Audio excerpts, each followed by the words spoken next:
En tant qu'Église, on débute 40 jours de prière.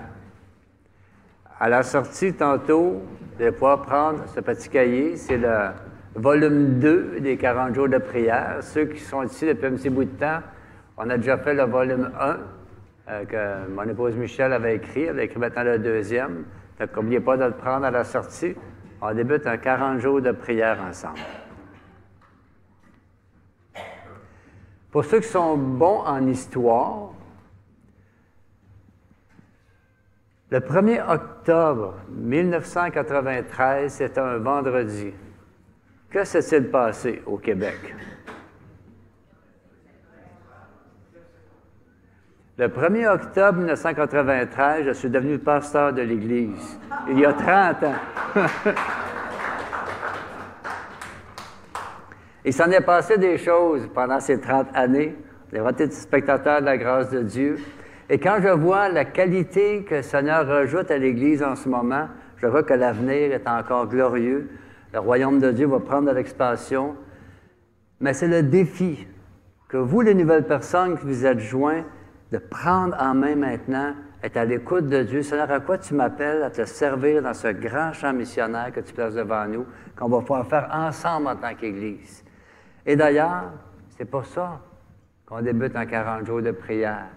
Pour que chacun de vous puisse être attentif à ce que Dieu est en train de vous dire en ce moment pour pouvoir obéir à son appel. Notre désir, c'est que ces 40 jours de prière, c'est vraiment être un 40 jours avec Dieu. Un 40 jours, vous allez approfondir votre intimité avec Dieu. Un 40 jours de pouvoir vivre finalement Hébreux 4,16 qui dit « Approchons-nous avec assurance du trône de sa grâce ». L'idée de s'approcher de Dieu, être à l'écoute de qui il est, de ce qu'il veut, de contempler sa personne, jouir de sa présence. Donc, pourquoi en 40 jours de prière? Laisse-moi te poser une question. Comment ça va ta vie de prière? Que tu aies 14, 16 ans, 30 ans, 40, 96, comment ça va ta vie de prière? Bien, ces 40 jours de prière sont là pour vous aider à développer, en passant 40 jours avec Dieu, vous aider à développer cette présence de Dieu et pouvoir finalement intégrer dans vos vies ce que David avait saisi dans le psaume 16, « Quand il est à ma droite, je ne suis pas ébranlé. » Parce qu'on vit dans un monde déchu. Et des situations qui arrivent sont déstabilisantes. On a besoin de prendre du temps dans la présence de Dieu pour « OK, Seigneur, quoi? » Ou comme les femmes ont vécu dans leur rencontre, leur déjeuner causerie, ils ont le psaume 46, 11 qui dit « Arrêtez et sachez que je suis Dieu. » C'est bon de s'arrêter. On vit dans un monde où ça roule, ça roule. As-tu du temps? Non, je n'ai pas le temps, ça va trop vite. C'est vrai qu'on est dans un monde fou. Et je sais surtout de la part de ceux d'entre vous qui venaient d'ailleurs, des fois, l'homme, la femme travaillent des heures de fou. Arrêtez et sachez que je suis Dieu. Pas de panique. Donc, ces 40 jours de prière, ces 40 jours avec Dieu, est un temps pour approfondir votre intimité dans votre relation avec Dieu. Reconnaître qui il est, jouir de sa présence. Même Jésus vivait des situations pas faciles à gérer. Et lui, Jésus lui-même, prenait du temps à part avec son papa.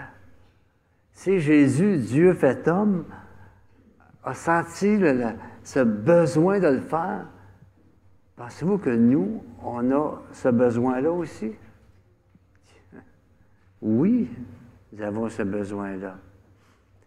Donc, ce matin, on va regarder quelques occasions de la vie de Jésus où il a pris du temps à part avec son papa dans des temps particuliers de sa vie. Parce que chacun de vous, vous vivez des temps particuliers en ce moment. Que ce soit l'arrivée au secondaire, au cégep, un nouveau travail, un nouvel état de santé dans ton corps, tu es en train de vieillir, tu tombes en morceaux. C'est des situations particulières qu'on a besoin de prendre du temps avec Dieu. Et vu que nous sommes appelés à ressembler à Jésus, on va regarder lui, qu'est-ce qu'il a fait. Mais avant, j'aimerais qu'on réfléchisse à qui est Jésus. Dans Jean 1, versets 1 à 14, ça dit que Jésus, c'était la parole, et qu'au début, il a tout créé. Et c'était lui qui était la lumière du monde. Et au verset 5, ça dit que cette lumière brille dans les ténèbres, mais les ténèbres ne l'ont pas reçu. Ils l'ont crucifié. Au verset 12, ça dit, mais ceux qui croient en son nom. Elle a donné le droit, le pouvoir de devenir enfant de Dieu. Wow! Ceux qui croient. Et dans Éphésiens chapitre 1, on voit que ce plan de salut de Dieu ne date pas d'hier. Ça dit, en lui, en Jésus-Christ, Dieu nous a choisis avant la création du monde pour que nous soyons saints et sans défaut devant lui. Dans son amour, il nous a prédestinés à être ses enfants adoptifs par Jésus-Christ. C'est ce qu'il a voulu dans sa bienveillance pour que nous célébrions la gloire de sa grâce dont il nous a comblés dans le bien-aimé en Jésus. Mais à quel prix? Verset 7. En lui, en Jésus, par son sang, nous sommes rachetés, pardonnés de nos fautes, conformément à la richesse de sa grâce. Et c'est ce qu'on se rappelle autour de la table du Seigneur. Donc, de toute éternité passée, Jésus était vraiment conscient de sa mission. Nous donner le droit de devenir enfant de Dieu par la foi en l'œuvre qu'il a accomplie pour nous à la croix. Donc, il quitte la gloire et vient au monde humblement dans une crèche. Il est devenu migrant très tôt dans sa vie.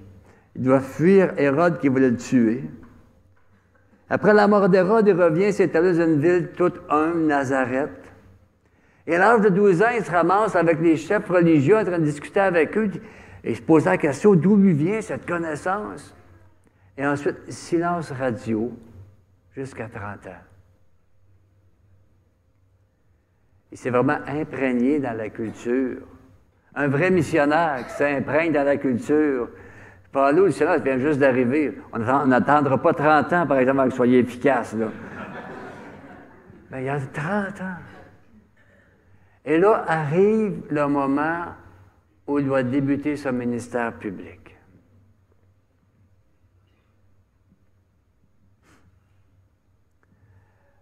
Luc chapitre 3. Comme tout le peuple était baptisé, Jésus aussi fut baptisé. Pendant qu'il priait, c'est intéressant quand on regarde les baptêmes, on ne voit pas les gens qui se font baptiser prier. Mais ici, Luc mentionne que Jésus, lui, a prié. Et qu'est-ce qui s'est passé quand il a prié? Le ciel s'est ouvert. Le Saint-Esprit est descendu sur lui sous la forme d'une colombe. Et là, une voix se fit entendre du ciel et dit, « Tu es mon Fils bien-aimé, tu as toute mon approbation. » Qu'est-ce qui se passe à ce moment-là? Mais c'est le début du compte à rebours. OK, le ministère public commence, la croix est là, et c'est le début. Jésus prie, OK. Là, c'est vrai, là c'est arrivé, là, ça commence, là. Le décompte est commencé. Il prie. Et qu'est-ce que Dieu fait? Dieu le Père vient consoler. Tu es mon Fils bien-aimé. Tu as toute mon approbation. Saint-Esprit est là sous la forme d'une colombe. On est là, Jésus. Toute la Trinité est là. Ensemble, on va accomplir cette œuvre de salut pour l'humanité. Go!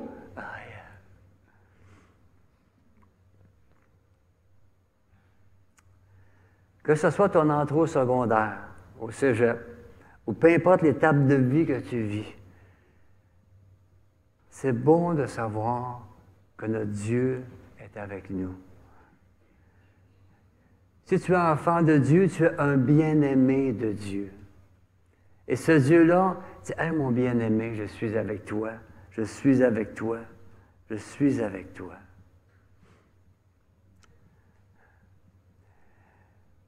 Donc, au lieu de paniquer quand arrivent des situations, des changements dans votre vie, réfléchissez au psaume 46, 11. Arrêtez. Et quoi? Je suis Dieu. Tu es mon bien-aimé. Fais-moi confiance. Viens prendre du temps dans ma présence. Viens prendre du temps dans ma présence. Moi, je suis à la retraite. Moi aussi, j'ai besoin de prendre du temps en présence de Dieu. Seigneur, que veux-tu de moi? Pour répondre à ton appel, accomplir les œuvres bonnes que tu as préparées pour moi, et non ce que les humains veulent pour moi. Pas toujours facile à discerner. Il faut prendre du temps avec Dieu, chercher sagesse et direction.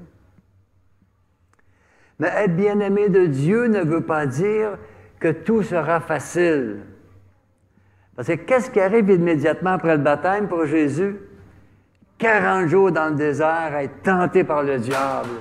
Le diable qui a voulu faire douter de la bonté de Dieu. Si tu es vraiment fils de Dieu, être enfant de Dieu, être ses bien-aimés, ne nous garantit pas une vie facile. Mais une vie sous le regard bienveillant de Dieu, qui lui sait ce qu'il fait. Et on croit que ce Dieu-là fait tout concourir au bien de ceux qui l'aiment. C'est bon de être sous le parapluie de sa souveraineté, être en sécurité, quand ça brasse dans nos vies. Et c'est pour cela qu'on a les 40 jours de prière. Ces 40 jours, on vous encourage à prendre du temps en présence de Dieu, 40 jours avec Dieu, 40 jours à goûter sa présence. Seigneur, avec ce que je vis, j'ai besoin de goûter, apprendre à te connaître, comprendre ce qui se passe à ta lumière. Vraiment, pas juste un temps de prière, mais un temps de relation avec Dieu. Jésus, dès le début de son ministère public, a senti ce besoin de prier son Papa dans le ciel.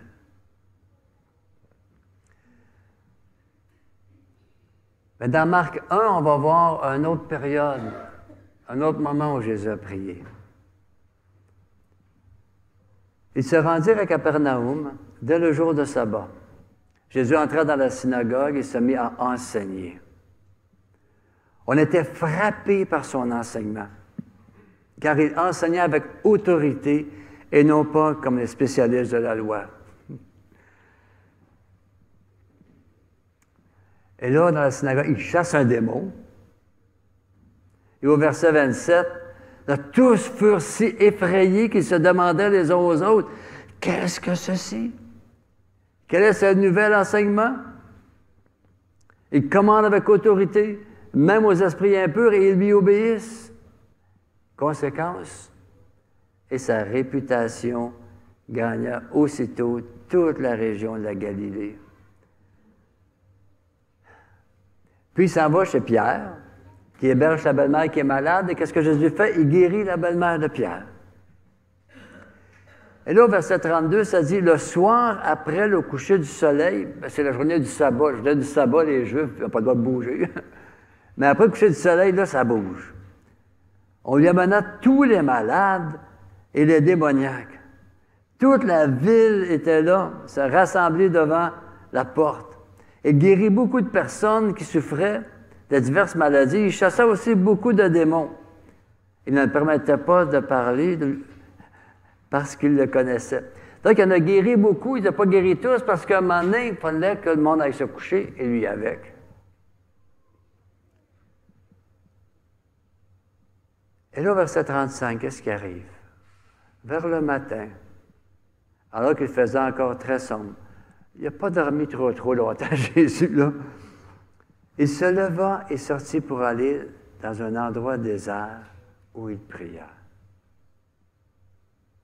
Pourquoi? Pourquoi? Pourquoi Jésus, au sein de son horaire super chargé, a-t-il choisi de prendre du temps à part avec son papa dans un lieu désert pour prier? La suite va nous le dire. Verset 36. Simon et ceux qui étaient avec lui se mirent à sa recherche. Et quand ils l'eurent retrouvé, il lui dit « Hey, tout le monde te cherche! » Il leur répondit « Allons ailleurs, dans les villages voisins, afin que j'y prêche aussi, car c'est pour cela que je suis sorti. Je ne suis pas juste un guérisseur. Je suis ici pour prêcher la bonne nouvelle. Dans tous les villages autour, c'est ça mon appel. » Verset 39, il prêchait dans leur synagogue, dans toute la Galilée. Et il chassait des démons. Son autorité sur le monde méchant prenait sa place. Son royaume est en train de s'installer. Donc, pour faire face au danger de la popularité qui avait le potentiel de le détourner de sa mission, Jésus prend du temps avec son Père. Des fois, Dieu nous appelle à un ministère particulier.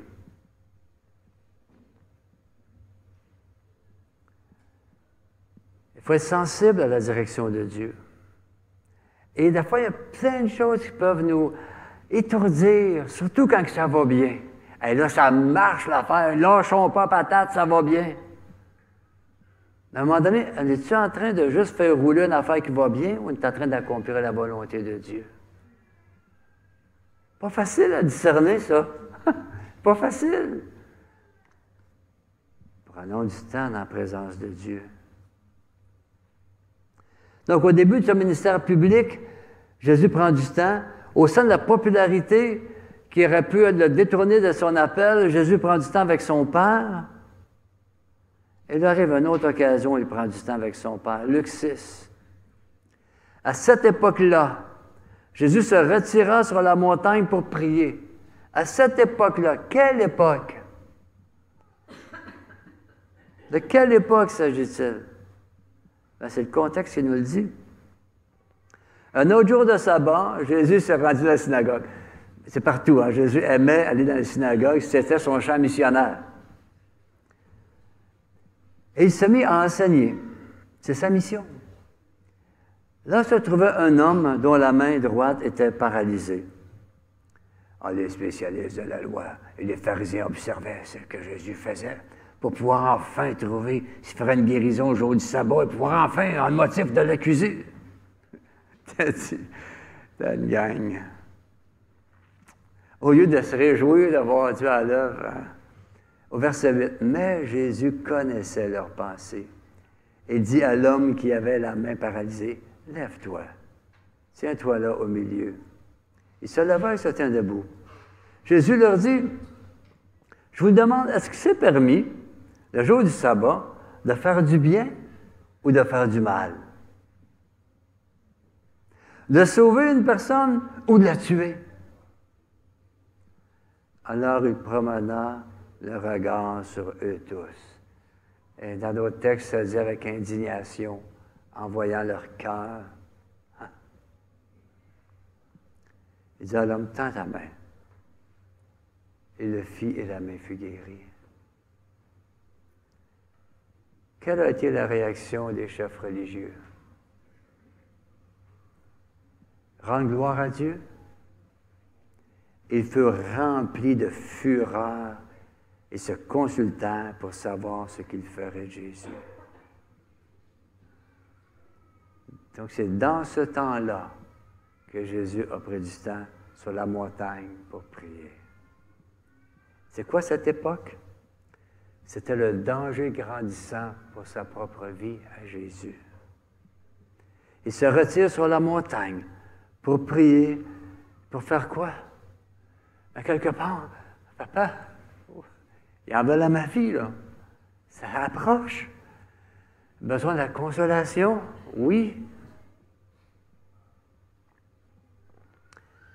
Mais aussi, discernement pour savoir quoi faire. Regardez ce qui se passe au verset 13.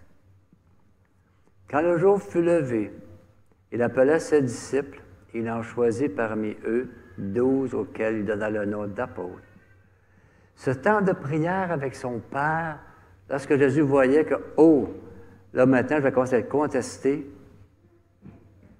c'est le temps de la transition. Son temps sur terre prend une nouvelle tournure, l'opposition. Il doit préparer la relève. Jésus a aussi connu un temps de transition comme nous en tant qu'Église, de moi, Jean-Philippe, maintenant l'intégration de Paulo, et maintenant la transition de leadership qu'il y a depuis des années dans vous, les nouvelles personnes qui se joignent. On est dans ce temps de transition où vous devez maintenant prendre en main votre Église pour que la faire à la gloire de Dieu rayonner dans le milieu. Jésus a vécu le temps de transition. Et pour bien le faire, il a pris du temps avec son Père. Il a choisi les 12. Et dans cette transition, Jésus doit choisir aussi le bon moment pour faire une annonce assez cruciale à ces 12. Précédée d'une déclaration aussi importante, fondamentale, qui va arriver justement après ce ministère d'enseignement où est-ce qui a été populaire, de guérison, d'exorcisme, de multiplication des pains pour 5000 personnes, et où est-ce que l'opposition commençait. Et là, Jésus va prier avant de poser cette question fondamentale et de faire une révélation cruciale à ses disciples. Au chapitre 9 de Luc. Un jour, Jésus priait. Normal, c'est comme à l'écart. Et ses disciples étaient avec lui. Il leur posa cette question. Qui suis-je d'après les foules? Et là, il dit toutes sortes d'affaires. Et là, au verset 20, et d'après vous, qui suis-je? Qui suis-je?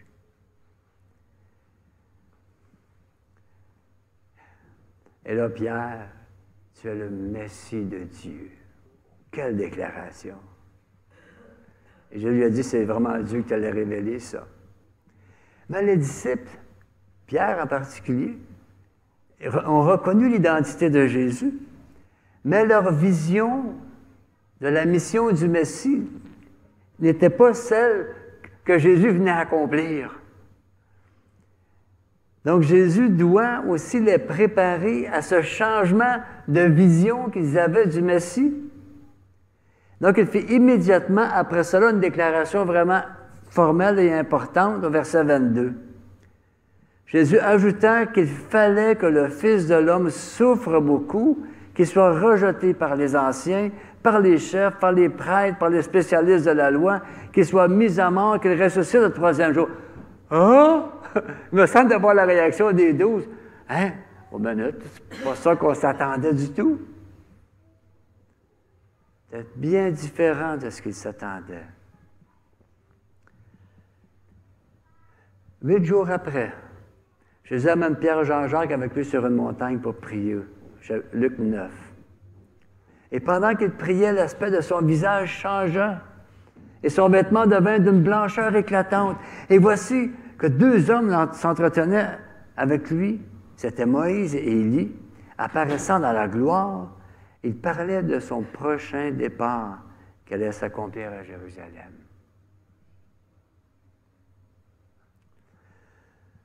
Ce qui s'en vient est loin d'être facile pour Jésus.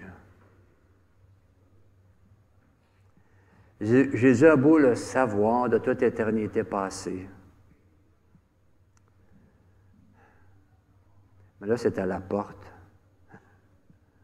C'est là. Après avoir discuté avec Moïse et Élie, la rencontre se termine par son papa qui s'adresse à lui. Verset 35. De la nuée sortit une voix qui dit, « Celui-ci est mon Fils bien-aimé. Écoutez-le. » Même dans l'Évangile de Matthieu, il rajoute, « Mon Fils bien-aimé qui a toute mon approbation. Écoutez-le. »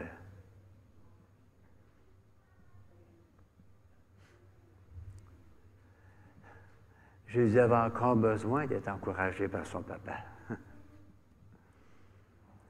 Nous aussi.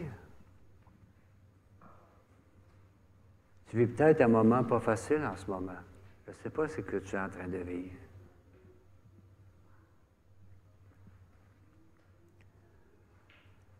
Mais comme Jésus, Jésus savait mettre le psaume 46, 11 en pratique. De s'arrêter, prendre du temps avec son Père, reconnaissant qui il est, pour goûter son encouragement, encore clarifier sa mission. OK, je vais à Jérusalem, je vais mourir, afin que ceux qui croient en moi puissent avoir la vie éternelle. OK, c'est ma mission.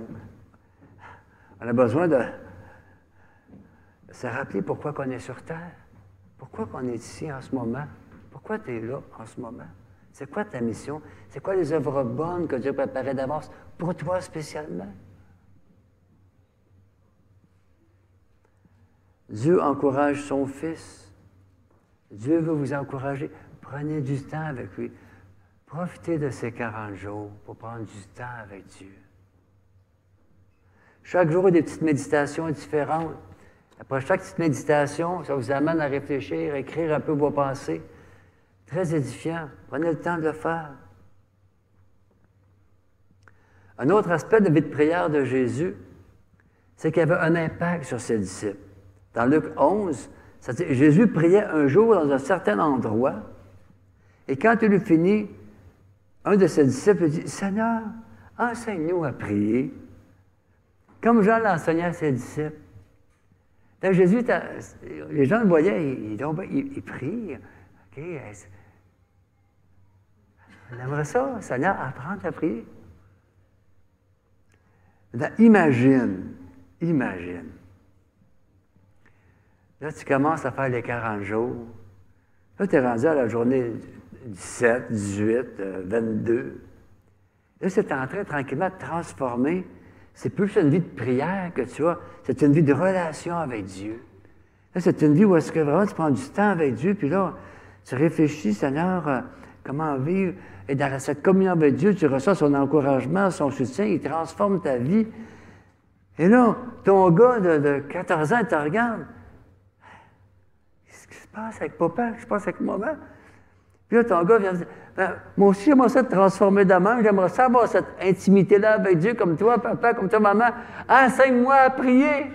Ça serait cool, hein?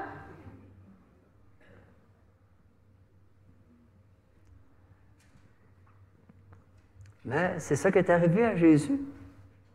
Il était en train de prier, lui, naturellement. Il prenait son temps avec son Père pour sa communion avec son Père. Les autres, ils voyaient, hey, il ne fait pas juste demander, hey, j'ai besoin de ça, donne-moi ça, donne-moi ça, s'il vous plaît, amen. Non, il y avait un temps avec son Père. Il voulait goûter cette communion que lui avait. Goûter la communion avec Dieu. Ça va changer vos vies, puis vos enfants vont dire, qu'est-ce qui se passe? En tout cas. C'est le fun, hein? Et là, Jésus prend son dernier repas avec ses disciples, qu'on se rappelle ce matin. Dans Luc 22, après le repas, il sortit, il se rendit, comme d'habitude, au mont des Oliviers. Ses disciples le suivirent. Lorsqu'il fut arrivé à cet endroit, il leur dit, « Priez pour ne pas céder à la tentation. »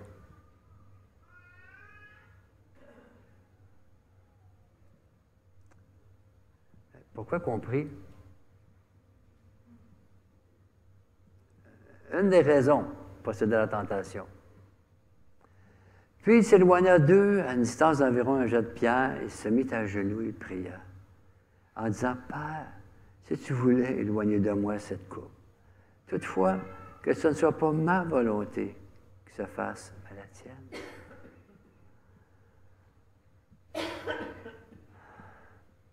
est humain, Jésus, pleinement Dieu, pleinement homme. Et toute éternité, il savait que c'était ça sa mission, mais... Alors un ange apparut du ciel, verset 43, pour le fortifier. Saisi d'angoisse, Jésus priait encore plus d'insistance, une sueur. devint comme des caillots de sang qui tombaient par terre. Et après avoir prié, il se releva et vint vers les disciples qui trouvaient endormis de tristesse. « Hey, pourquoi dormez-vous? Avez-vous prié? Vous n'êtes pas cédé à la tentation? » Est-ce que Jésus était tenté de fuir de sa mission?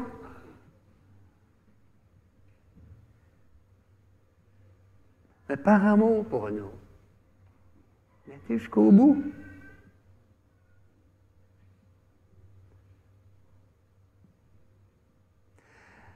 Accomplir sa mission était loin d'être de quoi de facile. Mais la tienne non plus n'est pas facile. Dieu nous confie à chacun de nous une mission. Il nous a sauvés, pourquoi? Pour nous intégrer dans son corps qu'est l'Église. Ça fait qu'on mette nos dons au service des uns des autres. Et des fois, notre service n'est pas toujours facile. Quoi faire? Se décourager? Abandonner? Oh, c'était peut-être pas la volonté de Dieu, je change de ministère.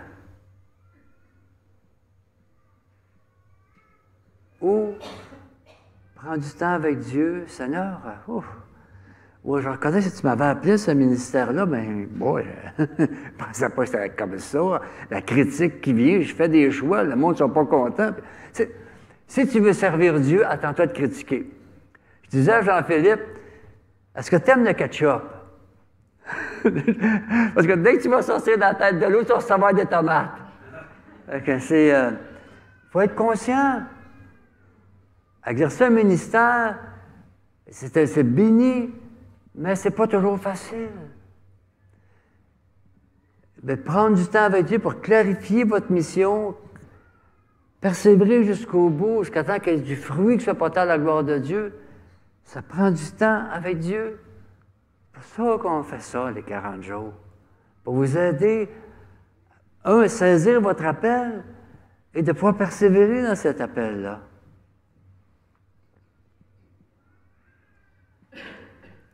Même en croix, Jésus n'a pas cessé de prier. Dans Luc 23, il dit, « Père, pardonne-leur, ils ne savent pas ce qu'ils font. » Aïe, aïe, aïe. On a besoin à s'imaginer le lot de souffrance. Moi, j'ai mal au dos des fois. Là, ma femme avait mal au dos de ce temps-ci. Ça va mieux pour ceux qui demandent des questions pour Michel, ça va mieux, là. Mais là, tu étais, pardonne-leur, ils ne savent pas ce qu'ils font. Aïe, aïe, aïe. Mais ça, c'est rien. Dans Matthieu 27, c'est encore bien pire. Dis, mon Père, pourquoi m'as-tu abandonné? Il portait sur lui la condamnation de nos péchés. Et le Père a détourné de lui ses regards. Ah! Jésus qui, tout au long de sa vie, entretenait une communion avec son Père pour pouvoir accomplir sa mission, là, arrive au moment où il donne sa vie pour nous, son Père détourne le regard. Ah! Et dans Luc 23, je remets mon esprit entre tes mains. Tout est accompli.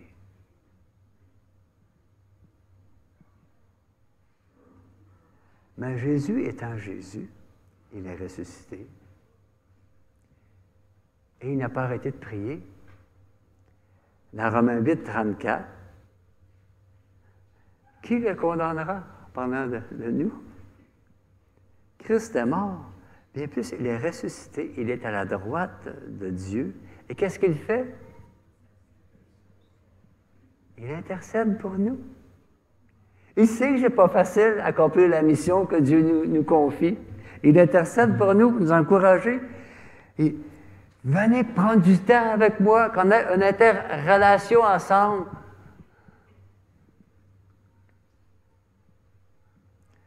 Donc, si Jésus a cherché du temps d'intimité avec son papa au sein de ces journées super chargées sur la terre,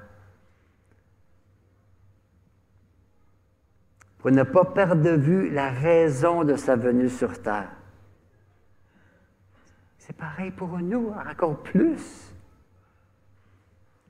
Il y a tant de questions fondamentales qu'on peut se poser. Pourquoi sommes-nous là? Quelle est la volonté de Dieu pour moi aujourd'hui?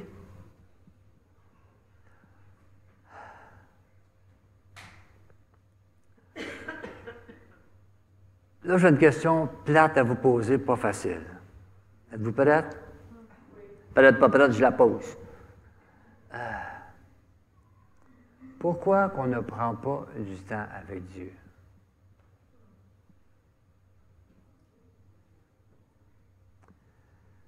Pourquoi qu'on se laisse entraîner par le courant de la vie sans se poser trop de questions?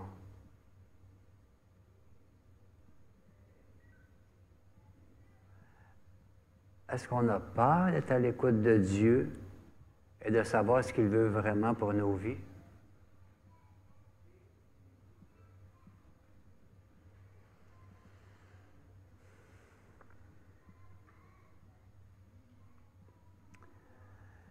Des fois, la vie nous entraîne, on n'a pas de temps. J'ai plus de temps, Seigneur, j'ai plus de temps à consacrer à l'Église. J'ai même plus d'argent à donner à l'offrande, ça me coûte tellement cher à vivre. Mais la vie va tellement vite que, bon, voilà, on n'arrête pas.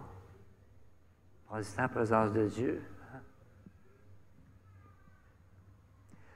Lors du repas du Seigneur du 5 novembre, on ne sera pas tout à fait rendu à la fin des 40 jours, mais quasiment. On va voir un repas du Seigneur qui va durer 90 minutes. Pas de caméra. Donc, ceux qui sont à la maison présentement, si vous voulez participer à ce moment-là, vous devez être présent. On pense se partager ce qu'on aura appris durant ces 40 jours. Qu'est-ce qu'on va retirer de ce temps d'intimité avec Dieu? Et j'avais écrit ici, ça, au début, quand j'avais écrit quelque chose que j'ai effacé. J'ai le goût de le dire. Là, Jean-Philippe baisse la tête. Messieurs, qui partage lors du repas du Seigneur? Les femmes. Amen. Mais messieurs, vous faites dur. Dieu ne vous parle pas. Vos jeunes vous regardent. Maintenant, les ados sont avec nous autres. Ils regardent. C'est vrai que les femmes qui parlent à l'Église. Les hommes ne parlent pas. OK. Non, messieurs. Dieu vous parle. Osez partager, s'il vous plaît. Osez. Hein? Les femmes ont hâte de vous entendre. Bon, je l'avais effacé. Excusez, on enlève ça, là. Mais dans votre 40 jours avec Dieu, demandez à Dieu, Seigneur, pourquoi je ne partage pas l'Église? Je suis orgueilleux, vaniteux, Souvent, c'est de l'orgueil mal placé. On veut entendre. Moi, il y a certaines femmes que j'aimerais entendre partager, qui sont super édifiantes. Je sais qu'elles sont édifiantes, puis ils ne partagent pas. Ah, j'avais tellement ça à entendre. Je sais qu'on a une communion avec Dieu, j'aimerais ça à entendre. Fait des clins d'œil, il y a ceux que... que ce temps-là soit un temps vraiment béni ensemble. Qu'on puisse avoir vraiment un temps où est-ce qu'on va offrir un bouquet à Dieu de merci Seigneur pour ce temps qu'on a passé dans la communion avec toi, qu'on puisse se réjouir ensemble. Et ça va nous amener où, ça? Je ne sais pas. C'est Jésus qui bâtit son Église. Il est en train de nous amener quelque part. Et ce quelque part-là est merveilleux. Il faut qu'on se fasse en écoute. Il faut qu'on se fasse en écoute. Donc, aujourd'hui, au jour 1 de nos 40 jours de prière, 40 jours avec Dieu, 40 jours d'intimité avec Dieu, commence avec le repas du Seigneur. Rappelons-nous que Jésus a été jusqu'au bout de sa mission. Et pour aller jusqu'au bout de sa mission, il avait besoin de prendre du temps avec son Père pour persévérer.